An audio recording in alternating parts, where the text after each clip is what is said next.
Hello, everyone. It's Shane Kanto, your Wasteland Reviewer, and welcome to Lost in the Wasteland, my weekly show where I have a guest on and we learn a little bit more about their perspective on movies. And this week, we have Jim here, who, if you all have been paying attention to the Development Hell podcast, he's been a part of the movie club, which we're going on our 8th month now, which is exciting. Unbelievable. Wow. Yeah, it's surprising. It's been that long already. Yeah. We're going to be talking about Pan's Labyrinth coming up. So, fairy tales and fascism. Exciting times. But thanks for coming on the show, Jim. Thanks for having me, Shane. So, I'm going to start things off with the question that either all movie fans love or hate, and is, what's your favorite film? I understand why people would hate this question. It's always the same, like with food or music, like what's your favorite album? What's your favorite book? Like, I never have a good answer, but for whatever reason, people seem to ask this a lot with movies. Yeah. And my most commonly given answer would be Shawshank Redemption. And that's very fair. Right. Popular movie, right? Popular answer, not highly original. It was just a couple weeks ago, you'd shared a podcast. Maybe on Instagram or something called The Cinephiles. Yes. And I don't remember what movie it was, but when I went to their Spotify page, I guess it was, Shawshank Redemption jumped out at me. So I spent a good 2 hours. They did like a big double episode and went through the movie scene by scene, which was cool. Like, and what they said at the beginning of the podcast kind of rung true with me. He was like, whenever this movie's on TV, if I'm scrolling through the channels or I just happen to stumble upon it, that's it. That's what I'm watching, and to the end. And it's not an easy movie he pulled some kind of magic off with that movie where you can make a movie about prison rape and the most depressing things in the world. And, thousands of people will sit through it and watch it to the end, for a dozen times. And that film, there's so many great things going for it too, because like it's based off of a Stephen King novella, so like it's going to be messed up in some kinds of ways, but like Frank Darabont really knows how to adapt Stephen King to this big screen, and then you have Roger Deakins and it just makes it beautiful, and the cast is perfect. Like, whoever cast Morgan Freeman as Red, as who the character is originally like a really red-haired Irishman, was just like knew what they were doing. And like Clancy Brown is like the head of the prison guards. Oh, yes. And the one of the few scenes to really get me to like tear up is the whole Brooks was here. That whole sequence with James Whitmore as Brooks getting out of prison and like failing to acclimate back to society, like that hits in the feels. It's a really powerful scene. Yeah. And it's really important to the movie. Like, I don't think I got that the first time I watched it, but it kind of plants that seed in your head that like, Andy might do this. Or later on, it's Red that I think goes to like the same room when he finally gets out, right? It kind of puts that seed in your head that like, this could happen again, And I've used that scene where Brooks kind of snaps and puts a knife to Haywood's neck. Yeah. I've used that scene in my ESL classes. They're all sitting around talking about what it means to be institutionalized. So I assign parts to my students because I think the dialogue through the whole movie it's really easy to I guess make voiceover heavy-handed, right? To do a voiceover badly, but every line of his monologue is good, man. I love it. When I saw Andy Dufresne walk into Shawshank Prison, looked like a stiff wind could knock him over. That's why everybody wants Morgan Freeman to narrate their lives. Music, the whole thing. Something I learned from that podcast though is that they were actually looking at Robert Duvall for that role, and Tom Hanks to do. First, it was Tom Cruise, I think, and then they were looking at Tom Hanks to play Andy, which would have worked, but it's just not the same. It wouldn't have been the same at all. Like, I think if it was Tom Hanks, you would like Andy a lot quicker. I feel like right off the bat, you'd be like, he was innocent. He didn't do it. Right. Tom Hanks. He's never played a villain in his life, has he? So he has played a couple of villains and strange characters in Cloud Atlas. Oh, I did see that. Which, like, he plays 6 different characters. So, like, right. But a couple of them were despicable antagonists in it. But, like, generally, like, Tom Hanks has a very specific, like, Tom Hanks is a hero. Yeah. Yeah, he's America's sweetheart, Tom Hanks. We all love Tom Hanks. Yeah, and he even made Walt Disney, like, just absolutely charming. Because, like, there's some bad things about Walt Disney. Yeah, that's true. And I'm pretty sure, like, he had something to do with the Woody character in Toy Story being as endearing as he turned out to be in the final iteration of the film. Yeah, because, like, Woody's kind of a jerk. Like, he is kind of a jerk. But, like, it's Tom Hanks. And just looking like, you are a toy. But he's also kind of a softie. Like, he's we know inside he's not, his heart isn't made out of diamonds. Mm-hmm. But, like, Shawshank, it's like there's a reason why it's the highest rated film on IMDb. Is it really? It is. Because it's one of those special moments where critical acclaim and just mainstream fan approval just meets perfectly. Where like, critics love it, mainstream movie audiences are in love with it, and it just works on so many different levels. Correct me if I'm wrong, but the critics took a little while to warm up to this one, did they not? I think so, and I think at the box office it did too. Like, this wasn't a hit when it came out, and now it's like, I remember my best friend growing up, Ryan, this was his favorite movie, so he showed me this when I was in college the first time I watched Shawshank. Wow, okay. And I was blown away. I'm just like, how did I get through my life without watching this before now? Kind of thing.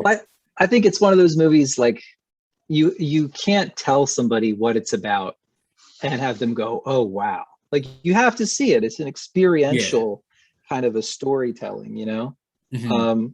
I was a teenager the first time I watched it, but, like, this was the first time that a movie had, like, taken me from one emotional state, and then by the time the movie was over, I was in a completely different, like, not even like a mental state. Mm-hmm. Like, I was depressed when the movie started, not because of the movie, but just because of life. And by the end of the movie, I was like out of my funk. It was that was pretty cool. And not a lot of movies have that kind of power. Movies can be powerful like that. And Shawshank's definitely one of them. Now, Jim, what was your earliest memory of going to the movies? So I'm not positive on this, but I'm pretty sure it was Little Mermaid. Okay. So I looked up The Little Mermaid on IMDb, and it apparently was released in '89. Yep. Which means I was 2 years old, which means one of my earliest memories, period, is probably sitting in that theater, waiting for the movie to start. I remember the scene where the Sea Witch, she, like, has her big villain moment. Yep. And I remember being, like, scared of her. I remember that. I don't really remember feeling anything for the character, though. It was like the monster that really did something for me. But that's it. Little Mermaid, movie theater, probably in Deptford. Probably. 1989. Aging myself, but was it the same AMC Deptford? Probably. They used to have 2 theaters there. So it was probably one or the other. there was that theater next to where Frank's Nursery used to be too, on Yes. the opposite side of the mall there, Right. because I remember seeing a movie there when I was a kid. What the hell was it? It was about some kind of like little green bird, and I can't remember what it was. But Was it a like, cartoon no, it or was a a live live action? it was live action. I went to go see that, but my stepbrothers went to go see American Pie. And I didn't know what American Pie was about, but all I know was my stepmom wouldn't let me go see it, which is Probably a probably for good the call. best because I was Good 8. call, stepmom. Yeah, that's. So there you go. I mean, I remember that theater very the distinctly, what that maturity looked like. level, the maturity level of the movie probably would have been right on 8 years old. That's probably about perfect. But yeah, there was the AMC, which was like a little more central. There were a lot more roads coming through, and then this one was on the back end where the seats didn't work always, and the floors were kind of always a little sticky. So Yep. you kind of try out a couple different seats and see which one, see where find the acoustic sweet spot in the theater. Yep. And now all the AMC's are reserved seating. So you're like, well, whatever I'm going to get, that's where I'm sitting. Um, Now, Jim, do you have a particular favorite genre of movies? I think so. So usually when people ask me this question, I say period dramas. Okay. Or if you have any British watchers out there, I guess it would be costume dramas, right? But I feel like in on that side of the pond, the term costume drama is a little bit pejorative. Like Hmm. more of a they're always romance oriented, very, I don't know, kind of sticky, sweet, uh, and usually like it's what's the term? Kind of how ladies literature, magazine literature was in like the 19th century, like written Hmm. by women for women kind of thing. Hmm.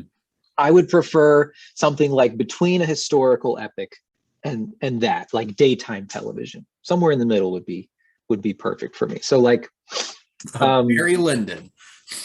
Barry Lyndon, yeah. Barry Lyndon, loved it. That's what got me into the book club in the first place. You guys pulled me in with Barry Lyndon. It was a Yep. solid hook, line, and sinker. My I'm all in Barry for it. Lyndon episode of my Welcome to the Wastelands coming out this Friday. So, Oh, nice. All right, I'm gonna have to check this out. which it wound up just being me because my guest had to cancel. So I'm like, well, I'm just going to record it by myself. It was my first one that I did solo in a couple weeks because Kubrick turned out to be pretty popular. Okay. Are you still on Kubrick or are you revisiting Kubrick? I am still on Kubrick. I got The Shining, Full Metal Jacket, and Eyes Wide Shut left. Okay. Kubrick's done a couple. Oh, we also did Paths of Glory from Yep. Kubrick, right? Hmm. So that again, that's a good one.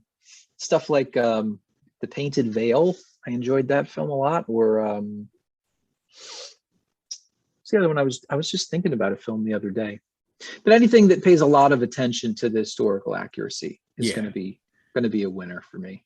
And it's like you're definitely going to find a lot of those British films that do a lot of those kinds of things. And like even something like I really really enjoyed Emma that came out last year, I didn't and see it yet. it was so vibrant. It's funny because I watched it in theaters and really enjoyed it, and then the second it came out on Blu-ray, I bought it again and watched it because it's just a lot of fun and I enjoyed it so much. And like things like The Remains of the Day and Gosford Park. And like Gosford Park's a little bit more of like a murder mystery, but it's still that kind of period drama. And it's like they make a lot of great British movies and shows about that Yeah, kind of stuff. So, they do. I saw The Dig recently on Netflix. I don't know if you yep, watched that one. that was Surprising, yeah, I thought it was really good. that was my first ever Netflix screener that I got. Was I Oh, got to nice. watch that early, which anything with Ray Fiennes, I'm gonna be a little more intended on checking that out I, because he's such a great actor. He's a great actor. I taught, I guess it was last year or maybe earlier this year, we were going over the romantic, like capital R romantic Mhm. era. And that movie, I remember telling one of my college buddies, is like the most capital R romantic movie about death that you're maybe ever going to see, which is pretty cool. I mean, Mhm. as long as as long as you're watching for those things. The Exactly. criticisms were all valid, but yeah, those kind of films, I a little bit subtle, not too boring, but not too melodramatic either. But I also like fantasy a lot. So there's that. There's I saw a whole bunch of buzz around the Wheels of Time show that's coming out on Amazon, which I'm pretty excited about because I read Is it all. happening? Yeah, It's happening. yeah. Okay. There's actual pictures. uh, I don't think I ever finished. Like when Robert Jordan passed, Hmm. I don't even know if I read his final books, but I did read a bunch of them. And I'm Yeah, not a fan of Brandon Sanderson, the guy who finished the series. So I think I just like let it go at that point. But if there's going to be a series coming out and it's good, then I'll probably go back and finish it up. that's a tricky thing. If it's good, so many fantasies just don't hit it, and because it's challenging. Like very few fantasies can be like Lord of the Rings that can world build and capture a story. And like Peter Jackson does so many things in Lord of the Rings. Like there's legitimately scenes that are pretty scary at that Yeah. too. Mm. And like Stardust is a fantasy that I have so much fun with. Is that the one about it's Robert De Niro as the pirate captain? Yes, he is a sky pirate captain. Sky pirate captain. Yep. Yes. Yeah, guilty And pleasure for me. My sister showed me that movie and I was like, oh, here we go. Like they made me watch a lot of like romantic comedies and stuff when I mhm. was younger.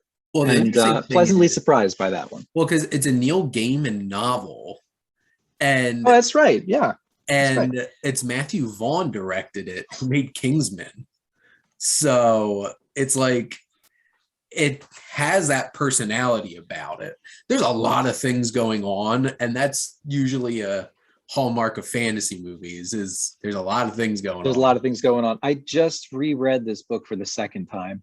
And I was on Instagram last night Mhm. trying to find somebody to talk about it with because I couldn't find any.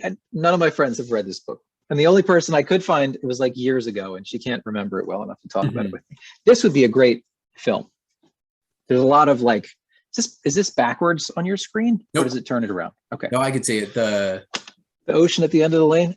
Yeah, there are some really really cool, especially with lighting. He Mhm. describes really thoroughly like the way um, certain scenes of magic are lit up. I think that would translate really well to the screen. I think the last big thing that they adapted of Neil Gaiman was Good Omens. I had so much fun with that series on Amazon. And I haven't even touched that yet. I saw a few episodes of American Gods. I think season one, yeah, but I didn't even touch Good Omens. I watched a couple episodes of American Gods, and I'm just like, I don't know. It just I did not connect with it. Honestly, at the first couple episodes, I'm like, this is interesting. And It like was a little different. maybe at some point I'll go back, but like I like that the adaptation of Good Omens, like there's definitely some issues with some of the episodes, but like you have Michael Sheen and David Tennant, and they just kill it. They're just so much fun in it. And Oh, David Tennant. Yeah, he'd be perfect. yep. And like Coraline, I'm a huge fan of. Leica did a great job with that film. And because like Neil Gaiman's works are very fantasy. Like they Yes. are hard fantasy and they're dark. They have a dark edge to them. And you have to have the right personality and voice from a director to be able to really translate them. Yeah, for sure. But Not to get off topic, uh-huh. but Peter Jackson, I didn't know this until recently, started his career on horror films. Yes. So that makes a lot of sense that he could bring Oh, that scary some Bilbo scene makes so heaviness. much Yeah, sense. it makes a lot more sense. And Which fantasy should be a little scary. It really should. Magic should be a little scary. it's funny because yesterday, so I have like at present time, my recommended watch list is like 100 movies. And like Jess and I were trying to pick, she wanted to pick one to watch. And we're going through, is like, what's something that's like short? And I'm like, Brain Dead. This is an hour and 30 minutes. And didn't realize, so like I wound up finding the wrong Brain Dead, because there's a film, Brain Space Dead, which we watched, that has Bill Pullman, Bill Paxton in it. And it's like about like a scientist doing experiments on brains and stuff like that. But then there's Brain Dead, which has no space in it, which is also called Dead Alive, which is Peter Jackson's movie. Right. That's the one you were going for. Yes, found the wrong movie. But I'll eventually watch it because, like, I know Peter Jackson started with that kind of stuff, but at this point, I've only seen Lord of the Rings, the Hobbit movies, Mortal Engines, which, did he direct that or did he just produce that? I think he just produced it. I didn't see that one. Area something or other. Did you see that one about the it was basically a commentary on race relations in like South Africa, but it was literal aliens. Oh, District 9. District 9. From Neil Blomkamp. That it's such a great film, and then it builds up your expectations for Neil Blomkamp, and it's just been like steadily just dropping after every movie. Like, I know his most recent horror film that's coming out very soon apparently is getting horrible reviews. It's called Malice or something. But oh yeah, Peter Jackson did King Kong, which I loved that when I saw it in 2005. And since then I've tried watching and I'm like, it's just too long and slow for 3 hours and 7 minutes. Fair enough. Lovely Bones, which is interesting. His They Shall Not Grow Old, that documentary that he colorized of World War One. Oh, I did see that. That was great. That was a great film. I'd never seen so much footage from World War One. Like, I didn't even know there was so much to be had. That was great. It was a really valuable resource. But yeah, so Brain Dead, Dead Alive is on my watch list now, and I'll make sure to find the correct one next time. But speaking of filmmakers, so Jim, do you have a particular favorite filmmaker? I feel like this might be more difficult than the first question. So like at one point in my life, it would have been Scorsese. And he's done a lot of different stuff. Alex and I talk about Scorsese a lot. And he always is pushing me to watch Last Temptation. Yeah. Never seen it. I haven't seen Hugo. There's a lot of different Scorsese movies that I haven't seen yet. So Alex is going to come on for my Last Temptation of Christ episode. Good. He called that. And I adore Hugo. Like, as a cinephile, that movie is so beautiful and magical as a fan of film to watch. I think we have it on DVD. I just need to pop it in one of these days. It's a wonderful film, and it's such a great cast, and it's such a different change of pace for Scorsese.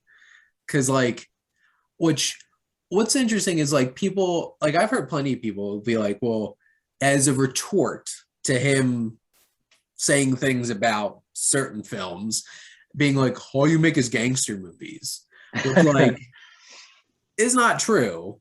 A lot of his famous films are gangster movies, but, like, to be frank, it's like, what, Goodfellas, Casino, and Departed? The Departed was big, and then there's The Irishman as well. And The Irishman Mean Streets was another. So, like, but, like, he has Last Temptation of Christ, Kundun, Silence, I guess Gangs in New York. is a gangster movie. It's a different kind of one though. And Sure. it's not really about that, is it? By the end, it's about racism in America. Um, but like I have complicated opinions on that movie. I also do too. So, but like Hugo's such a change of pace, and like he's done so many documentaries and concert films. He directed The Last Waltz and Shine Right. the Light. He directed a Michael Jackson music video. Like, there's range here. And I think I believe that Bob Dylan pick, No Direction Home, was Scorsese. Yep, the Rolling Thunder review or something like that. That one was that was weird. I don't know what was going on with the Rolling. It confused the hell out of me. It was like a joke. I don't know what Dylan was doing with that picture, but No Direction Home was really good. I thought that was had like a very interesting time in his life. He might have done 2 documentaries on the band.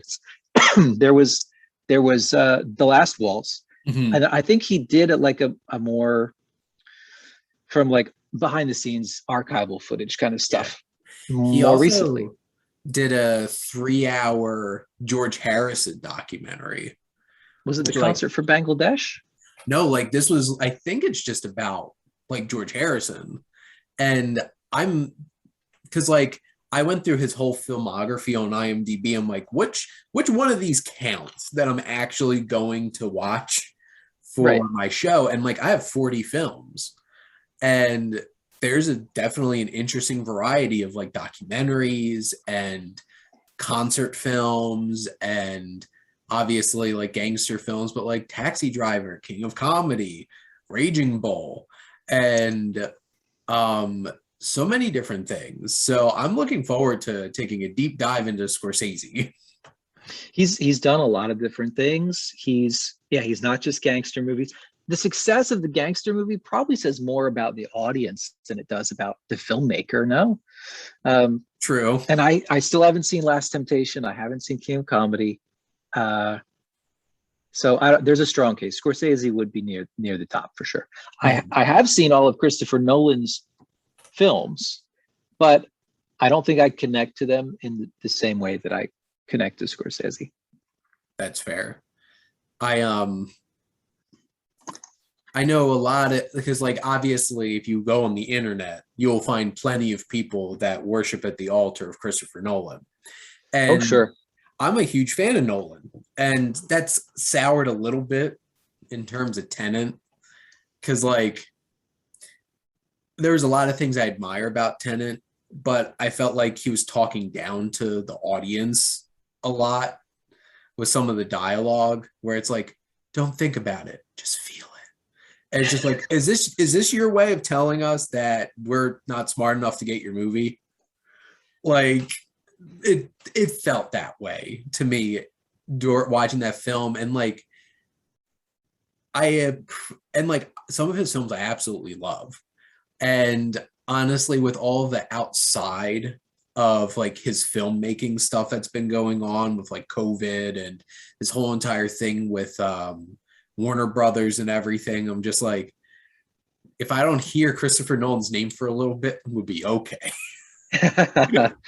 He's made like The Prestige might be, I think Nolan would be a number 2 to Scorsese right now, and then The Prestige might be a number 2 to my favorite film of all time. I love it. Oh, I love The Prestige too. And if it wasn't for my deep love for science fiction and Interstellar, it would probably still be my favorite Nolan film. But like I remember watching The Prestige for the first time and just being blown away, and just I was in awe of it. I'm just like, what did I just watch? How did he make that work? And I felt very strongly, and that's the film that I point to when people like make the criticism that there's no heart in his films, because there's love in that film and there's some strong emotions in that film. I could understand some of the arguments about some of his other films, because like I don't feel like there's a whole lot of like true heart so much in some of his films, and like some of them feel more of like an experiment in filmmaking. And that's Sure. Nolan. He's very technically sound and leans that way, but The Prestige works on so many different levels. It really And does. there's multiple heartbreaking sequences in that movie that it's just like, oh no. And if we want to hold Kubrick up as a great technical filmmaker, I mean his films often feel very cold as well, intentionally or not. I'm not I think sure about that. 100% intentionally, because Okay. like I don't like, from what I've heard about Kubrick, he did not seem like a people person or No, somebody who wanted to connect with people, no. and it was all about what he can create and challenge people with. And I Mm. think that's the big thing, because yeah, there's like, even from like performances, short of like Kirk Douglas being like a raw pulse of emotions, and like Paths of Glory and Spartacus, there's not even a whole lot of performances in his films that are very deeply human and emotional. Because like you watch 2001: A Space Odyssey, even the humans are like robots. Right. And I think on purpose. That's 100% intentional. And like, it's not like you're, well, I'm really hoping people aren't connecting very strongly with Alex from A Clockwork Orange. Right. Right. And like Redmond Barry, as we talked at length during our podcast, not exactly the most likable person by the end of that movie. No. And like Jack Nicholson, you know from the start that Jack Torrance is not a great person and completely insane.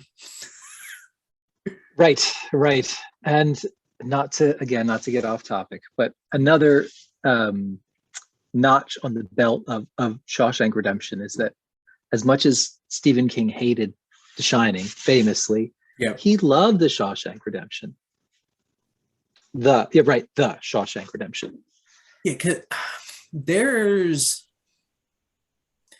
I could understand, because I've read a decent amount of Stephen King novels, and there's always some kind of heart and humanity about them. No matter how weird and horrifying the film and like the books are, there's something human about them. There's nothing very human about The Shining. It's a atmospheric experience that is just foreboding and terrifying.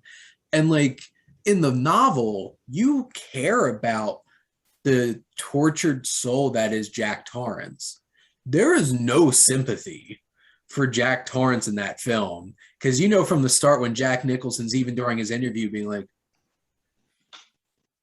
it's like, and that's why he hated the casting. He wanted somebody like John Voight, who you would see that descent. There was no descent there. Jack Nicholson was coming out firing from the start. That's a pretty valid criticism. And Jack Nicholson, even just like the caricature of the angles of his face, he looks like Mephistopheles. You know, he does not look like, you know, a loving father. It's not the first thing that's going to pop into your head. Yeah, and how often has Jack Nicholson played an extremely likable human being that wasn't like extremely flawed kind of thing? And like, we love McMurphy, but like, he's a demon. Yeah, for sure. So like, there's something about him. He is a criminal. He is a crook. Like, he did get sent to prison for a reason. And right. But like, Jack Nicholson just isn't that. Jack always had some dark edge to him. And I think the point of Jack Torrance was to not have that. He was supposed to be somebody you could connect to. Right. Yeah. John Voight would give a little bit more of that Andy Dufresne, of that Tim Robbins to the character, wouldn't he? Much more subtle, kind of reserved. I don't know, introspective kind of a character. Because like, you're supposed to be like, oh, he's an alcoholic. We want to root for him, but he's really tortured here. Yeah, nobody's rooting for Jack Torrance in The Shining. Like, and Stanley Kubrick sure tortured some of the cast members in that movie. But speaking Sure of did. actors and actresses, who are some of your favorites, Jim? So I'm glad you phrased the question as some of, and you're not making me choose just one. That's helpful. Off the top of my head, there's a bunch of actors from Deadwood who I have continued to follow, like Timothy Oliphant through Justified. Yes. And Ian McShane. Love Ian McShane. But Walton Goggins would be near the top of the list. I love him in everything he does. He is such an underappreciated actor. He's a character actor, right? Yeah. He's not a leading man. He's a character actor. And like when he's given a big role, he really does do something with it. Like in The Hateful Eight, I did not expect him to be one of the bigger roles in that movie by the end. It's very unexpected. Yeah, he had to hold his own on screen with some giants there. Yeah. And even stuff like I watch a lot of Danny McBride's HBO stuff. So like Eastbound Vice Principals? Down, Did you see Vice Principals? I've seen the first season. I heard the second one's even insane. And I can't wait because watching Danny McBride and Walton Goggins just be two despicable vice principals of that school is so fantastic. It was really funny because he brought this weird effeminate side to the character. Mm-hmm. Like some of his deviousness was catty almost sometimes. Yes. So you're always I was never sure if his marriage was real, or what exactly was going on with him and Danny McBride's character. From what I remember of the second season, it completely went off the rails. It was just like madness for the sake of madness. But season one, I remember enjoying very much. Yeah, and what's funny is I remember the first movie I ever saw Walton Goggins in, and it was Major Leagues Back to the Minors. And he plays Downtown Anderson, who that's a flex right there. Downtown Anderson. Okay. He is the big time young prospect that like he's going to be the next star of the Minnesota Twins, but they want to keep him on the AAA team, the Buzz, long enough because Scott Bakula is the coach, and he thinks that Downtown Anderson needs more time to become like a real player and not just a home run hitter. And I remember really liking Walton Goggins in that movie because like I grew up watching all the Major League movies because I love baseball. And that was and I remember like, I distinctly remember him because Walton Goggins has a very specific look to him. And then like as an adult, seeing him in a bunch of other stuff, I'm like, oh my God, it's Downtown Anderson. So, Downtown Anderson. That's great. I'm going to have to taking some notes here. I'm going to have to look that one up. That was like, I love the first Major League. It is a great film. It's so funny. The second one, it's hard to make a sports comedy sequel because like it's just another season kind of thing, right? So like it's not as original, and I don't like what they did with some of the characters, and like Wesley Snipes being recast was not great.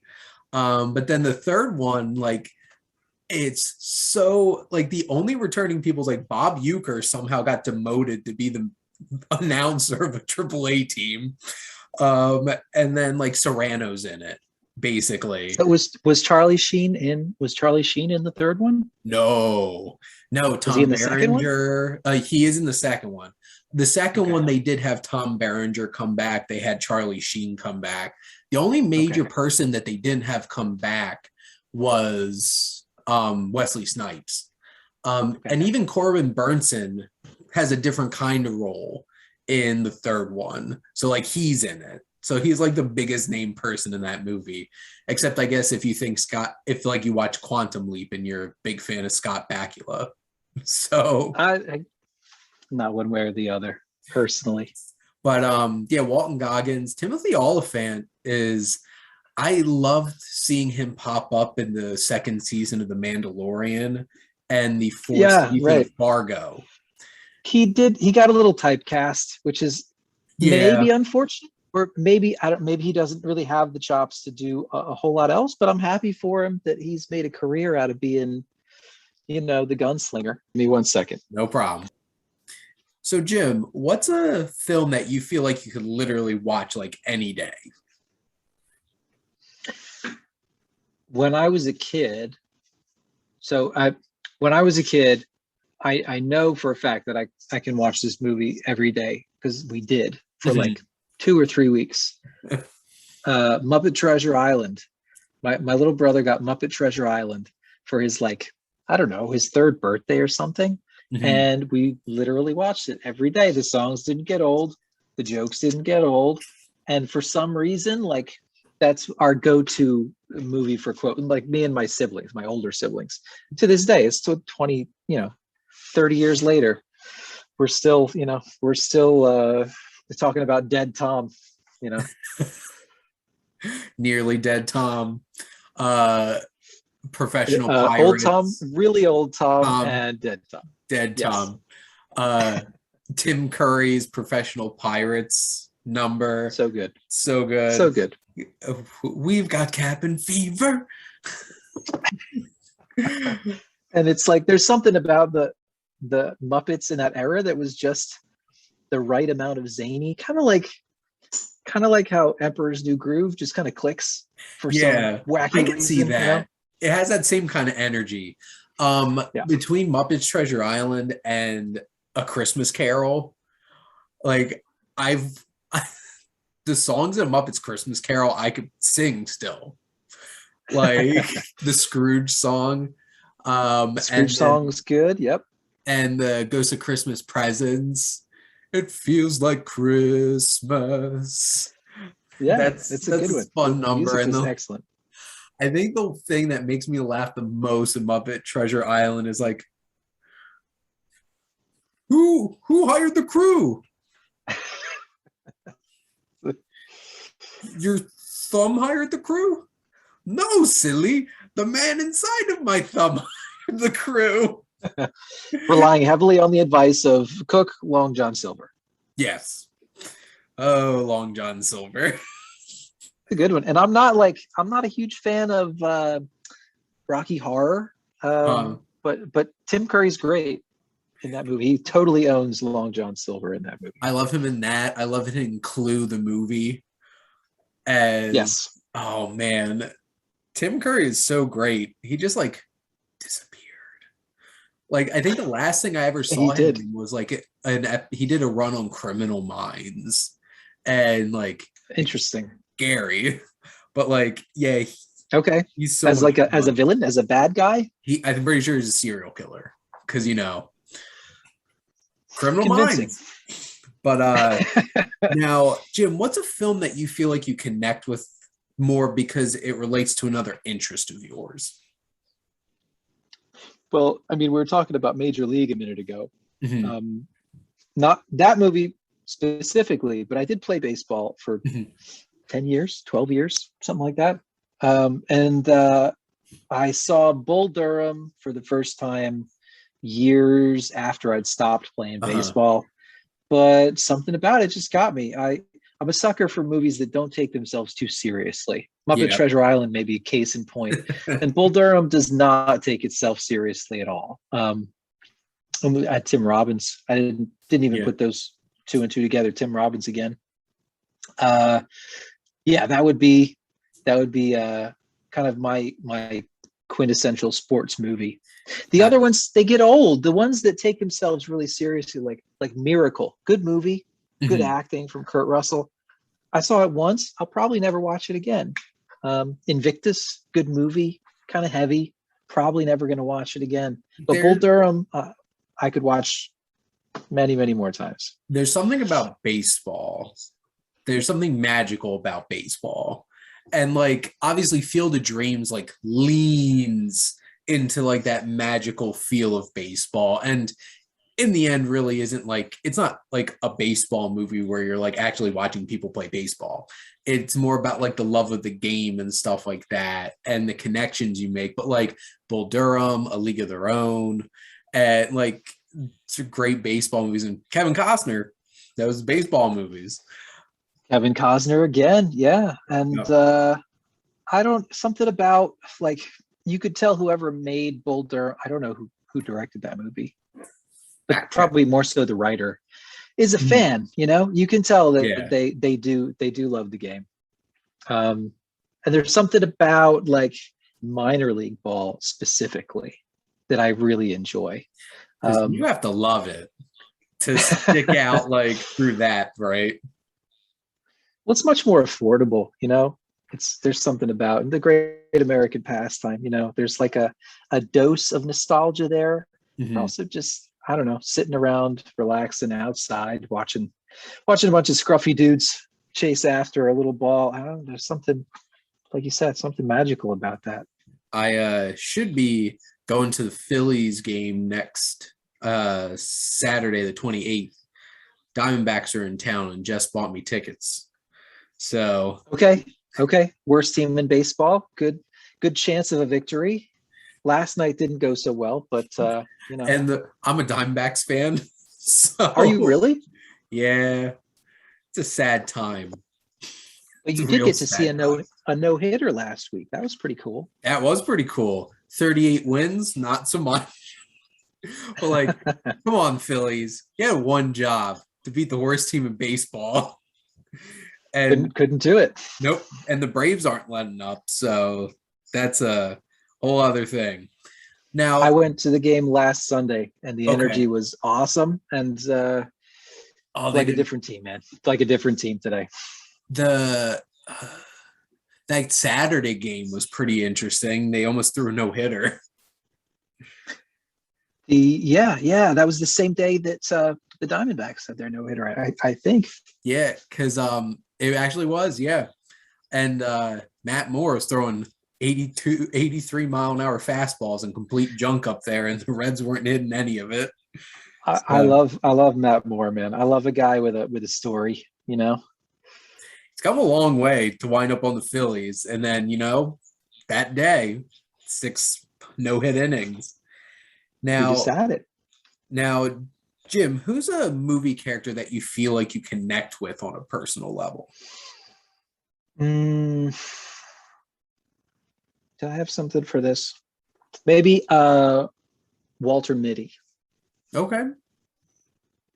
Ben Stiller's Walter Mitty. I don't know if there's been another movie or not. I don't think there has been. But yeah, I'm kind of a dreamer. I'll walk around with my head like a million miles away. Mm-hmm. I'll be staring off into space, thinking about something else, and like not listening to what somebody's talking to me about. But then he also gets to like, I forget why. I think it's for work. He gets the opportunity to like go have adventures on the other side of the planet. Like, and that's kind of what I did for a few years there. You know, I got to go live in a strange country and try to like kind of be a different person. You know, there's a big opportunity for growth there. And that's pretty cool. And like being able to like actually do that in some shape or form. I always have described myself as a hobbit. I do not wander too far from my hobbit hole. But until one day an old man's gonna come and roost you out. Gandalf is gonna show up and disturb the peace. And get me going on an adventure. I still remember the honest trailer of Unexpected Journey where it's like going on an adventure 53 minutes into the movie. Or maybe it'll be Lawrence Fishburne, you know, a guy with weird glasses.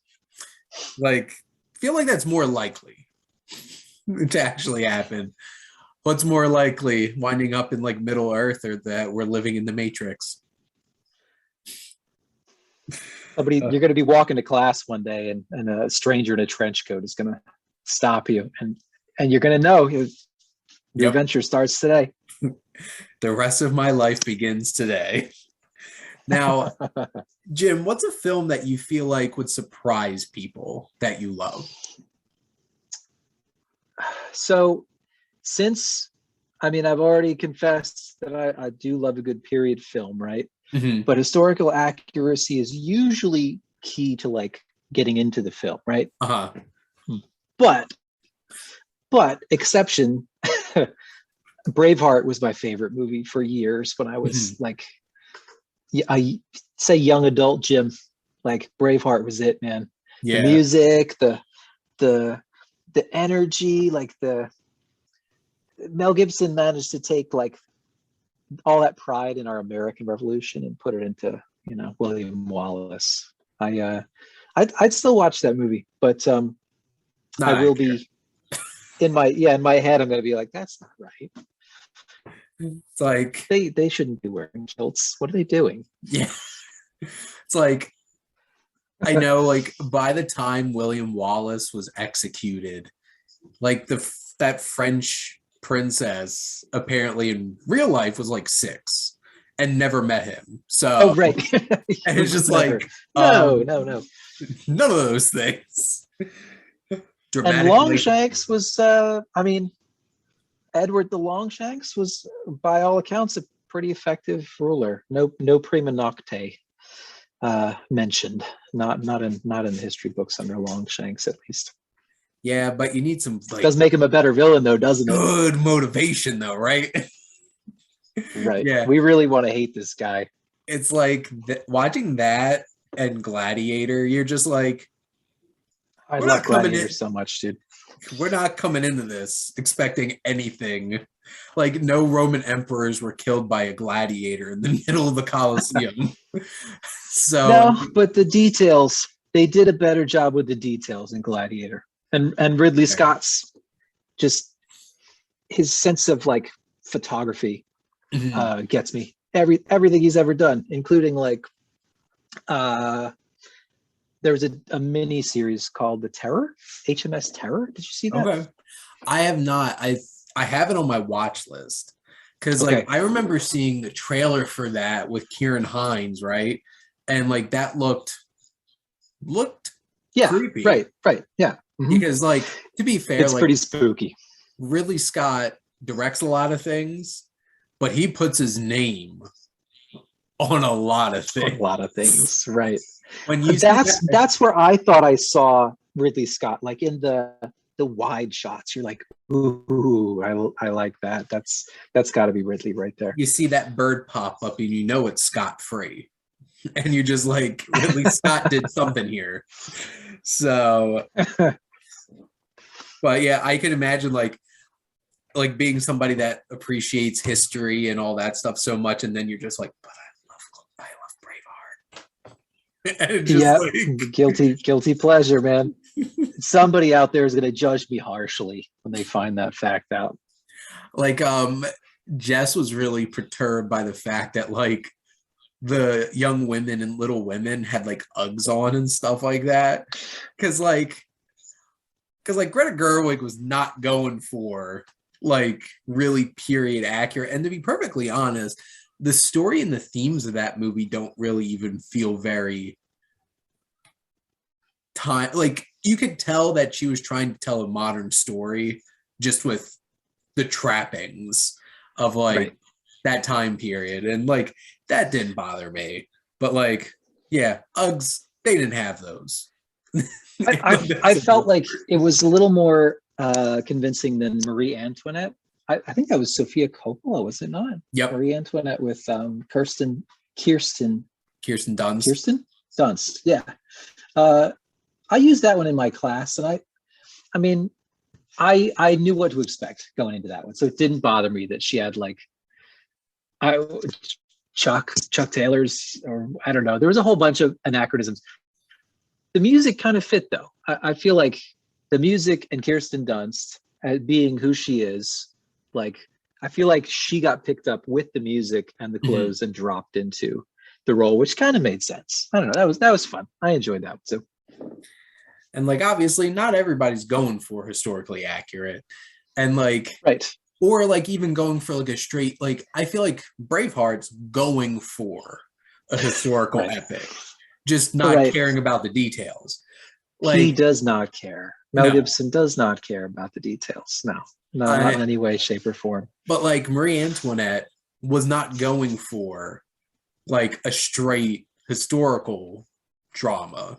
Like there's supposed to be that style and stuff to it. It's like you watch a Baz Luhrmann film, you're not expecting this to be be realistic, and I like was just going to mention his name. Yeah. everything is exaggerated over the top, and it's just like that's it. Even Australia, which like a love letter to his home country, good for him, Mm. but like it is so ridiculous. And like watching The Great Gatsby, it's just like it's such an odd experience It with did. It kind of took me out of Gatsby. The Jay-Z or whatever it was that started playing on the bridge. I was like, this doesn't make any sense. like I get like it's the same kind of energy as that like time period, but like it really doesn't fit. But you know, I didn't think so. Baz Luhrmann just swung for the fences, and that's what he That's his does. thing. And That now he has right, an Elvis exactly. movie coming out, which will Oh be no. interesting. Okay. I think Tom Hanks is Okay. in it, playing Oh his no. manager or something like that. But interested to see an Elvis movie from Baz Luhrmann. I Now, probably won't see that. I see everything, so I probably will see that. But do I want to? You Probably not. yeah. Yeah. But Jim, my last question for you is, what do you love most about movies? Mm.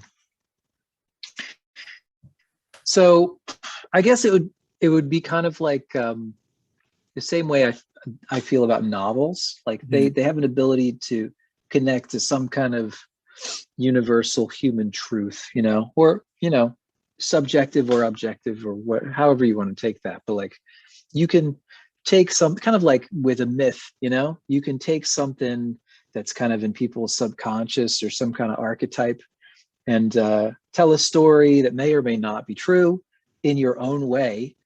And along the way, you can, make it ugly or beautiful or horrifying or, as you wish, but there's some substance to it. Mm-hmm. Yeah. Awesome. Kind of like with Shawshank, it can pick you up out of one place and bring you to, there was like catharsis for me, the viewer. I didn't have to do anything. Yeah. And All I had to do was be there for the ride, and I always say the trickiest thing about a movie is the ending, because it's so hard to stick a landing and really like you build up so much through the whole film and to really like nail it. And there is something special about the end of Shawshank.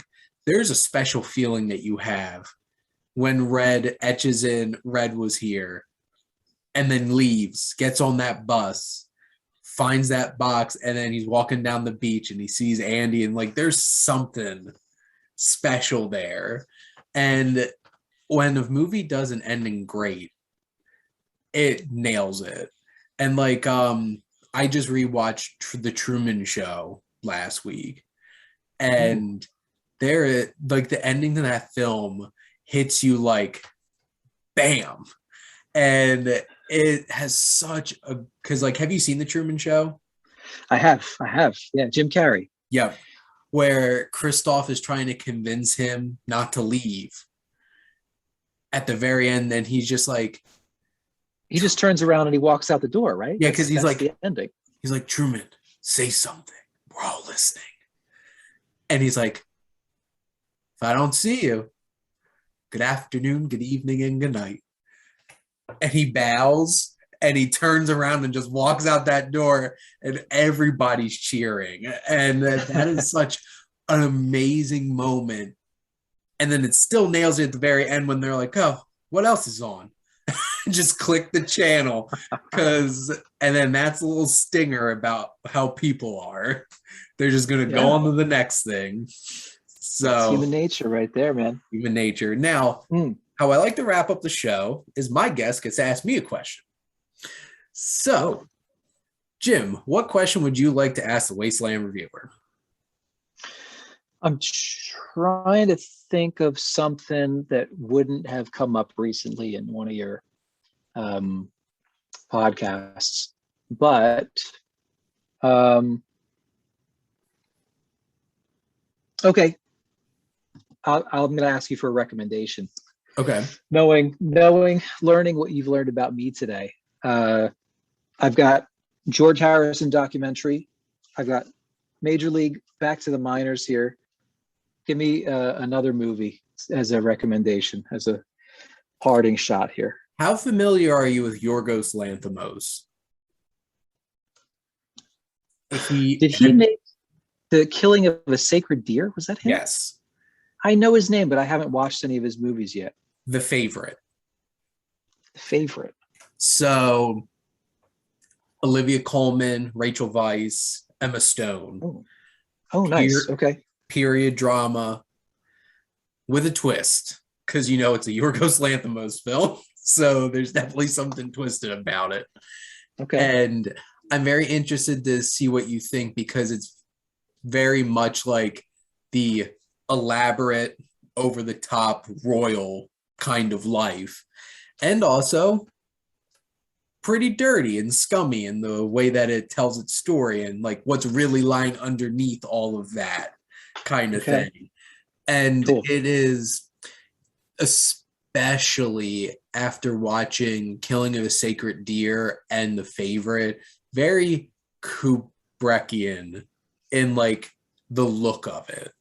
Like you can tell that Yorgos Lanthimos watched quite a few Kubrick films in terms of like how he shoots his movies and stuff like that. And to be honest, I could totally see Kubrick making some of his movies, because there's just like, there's something underneath all of them that is a very biting look at humanity, like Kubrick was so well known for doing. So The Favorite, and I'm interested to hear what you think about it. Cool. Yeah, no, that's a great pick. I think Killing of a Sacred Deer has been on my list for a while, but Colin Farrell is absolutely hit or miss for me. So I'm pretty sure that's what scared me away from watching it the last time I had access to it. He is a very distant character in it. And like, he has an amazing beard in it. But like, his character is very cold and distant. And like, that's the thing. He even feels like a character you'd find in a Kubrick movie. And it's a disturbing film, and not one to watch with your mother. Okay. Because fair enough. I was living in Lawrenceville at the time still when that movie came out, and the closest theater showing it was AMC Voorhees, because it's an AMC classic and they have a lot of indie films. So I drove down and I stopped at my mom's beforehand, and she's like, "You're going to the movies by yourself?" I'm like, "I go to the movies by myself all the time. What's the difference?" And she's like, "Do you want me to go?" And I'm like, "Mom, this is not a movie for you." And she's like, "I'll come." I'm like, "I warned you." And there's a particular scene in that movie where Nicole Kidman is giving a hand to somebody for information, and I did not look at my mother. I wonder if Nicole Kidman being in there is like a direct connection for you to Kubrick. It's interesting too, because she was fascinating in Eyes Wide Shut. Like that whole entire thing with her telling that story about that sailor, and you're just like, how high? Oh, I don't remember this. I should watch that movie again. Did you do your review with, was it Alex you were going to do it with? Did you do that yet? So Vinny's coming on for that one. If you're free and want to join the party, it's like legitimately like everybody wanted to be on for that one. So I think it'll be an interesting big conversation about one of the strangest Kubrick films. And also, like, in general, I feel like people don't like talking about sex. So like, it's going to be a very interesting conversation, because what else is that movie about? Kubrick kind of messing with his actors? I'm not sure, man. Well, that movie took a year of principal photography. Why? And then he wouldn't leave London, so they had to Nope. build a set, and then Yep. New York. And it's just like has to be New York. Tom Cruise walking around London and it trying to be New York. I do remember that being a little bit disoriented, like, where is this guy? Because it doesn't look like New York at all. Because it's not. Because Kubrick didn't want to leave the UK. Yeah. But it, I guess, keep me posted, because I'm probably going to be recording that somewhere around like the 3rd or the 4th. But okay, we'll chat. So we can talk about it. Yeah, we'll chat about it. Because Jim will be coming back on. We're going to be recording on the 29th for Pan's Labyrinth. So I'm excited for that, for the movie club. Because I remember I saw that movie because of Matt. Oh, really? In film club in college. Oh. So I'm excited. I've watched it probably like 4 or 5 times. So I'll probably watch it sometime this weekend in prep, just to be fresh. And I look forward to chatting about that. But Jim, this is a lot of fun. I am glad that we got to have you on the show. And I definitely love to have you back again. And obviously we'll be seeing each other on our podcast. Yeah, it's been a lot of fun, man. And we'll have to chat about The Favorite as well. Absolutely. But Jim, thank you for coming on. And thank all of you out there for always tuning in and supporting your Wasteland Reviewer.